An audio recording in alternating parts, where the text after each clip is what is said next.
जिस प्रकार भिन्न भिन्न ऋतुओं के बारंबार आने पर उनके विभिन्न प्रकार के चिन्ह पहले के समान ही प्रकट होते हैं, उसी प्रकार सृष्टि के आरंभ में सारे पदार्थ पूर्व कल्प के अनुसार ही दृष्टिगोचर होते हैं। सृष्टि के लिए इच्छुक तथा सृष्टि की शक्ति से युक्त ब्रह्मा जी कल्प के आदि में बारंबार ऐसे ही सृष्टि किया करते हैं।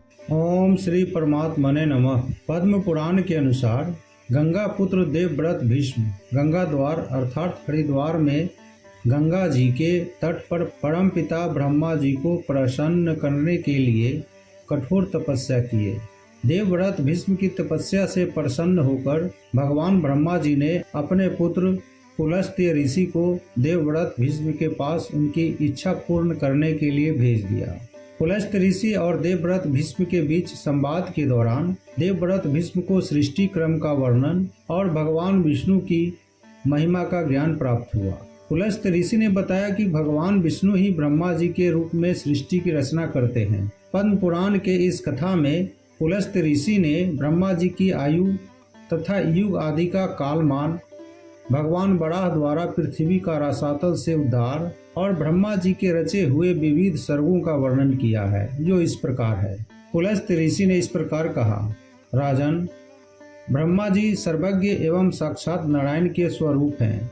वे उपचार से आरोप द्वारा ही उत्पन्न हुए कहलाते हैं। वास्तव में तो वे नित्य ही हैं। अपने निजी मान से उनकी आयु 100 वर्ष की मानी गई है।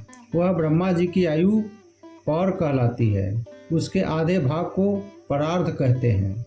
15 निमेष की एक काष्ठा होती है। 30 काष्ठों की एक कला और 30 कलाओं का एक मुहूर्त होता है। 30 मुहूर्तों के काल को मनुष्य का एक दिन रात माना गया है। 30 दिन रात का एक मास होता है और एक मास में 2 पक्ष होते हैं। 6 महीनों का एक आयन और 2 आयनों का एक वर्ष होता है। आयन 2 हैं, दक्षिणायन और उत्तरायण। दक्षिणायन देवताओं की रात्रि है और उत्तरायण उनका दिन है। देवताओं के 12,000 वर्षों के 4 युग होते हैं, जो क्रमशः सत्ययुग, त्रेता, द्वापर और कलयुग के नाम से प्रसिद्ध है। सत्ययुग आदि का परिमाण क्रमशः 4, 3, 2 और 1000 दिव्य वर्ष है। प्रत्येक युग के आरंभ में उतने ही 100 वर्षों की संध्या कही जाती है और युग के अंत में संध्यांश होती है। संध्यांश का मान भी उतना ही है जितना संध्या का। संध्या और संध्यांश के बीच का जो समय है उसी को युग माना जाता है। सत्ययुग, त्रेता, द्वापर और कलयुग ये सब मिलकर चतुर्युग कहलाते हैं।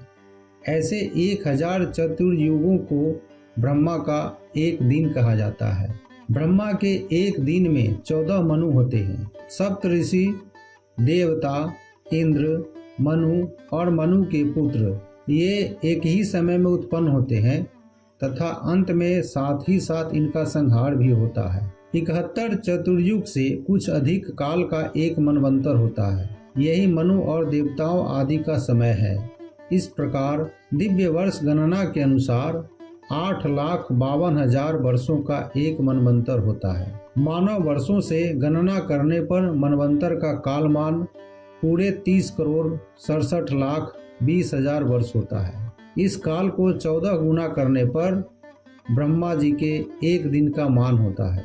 इसके अंत में नैमित्तिक नाम वाला ब्रह्मा प्रलय होता है। उस समय भूरलोक, भूवरलोक और स्वर्लोक संपूर्ण त्रिलोकी दग्ध होने लगती है और महरलोक में निवास करने वाले पुरुष आँच से संतप्त होकर जनलोक में चले जाते हैं। दिन के बराबर ही अपनी रात बीत जाने पर ब्रह्मा जी पुनः संसार की सृष्टि करते हैं। इस प्रकार पक्ष, मास आदि के क्रम से धीरे धीरे ब्रह्मा जी का एक वर्ष व्यतीत होता है तथा उसी क्रम से उनके 100 वर्ष भी पूरे हो जाते हैं। 100 वर्ष ही उन महात्मा की पूरी आयु है। जय श्री राधे कृष्ण। जय श्री राधे कृष्ण।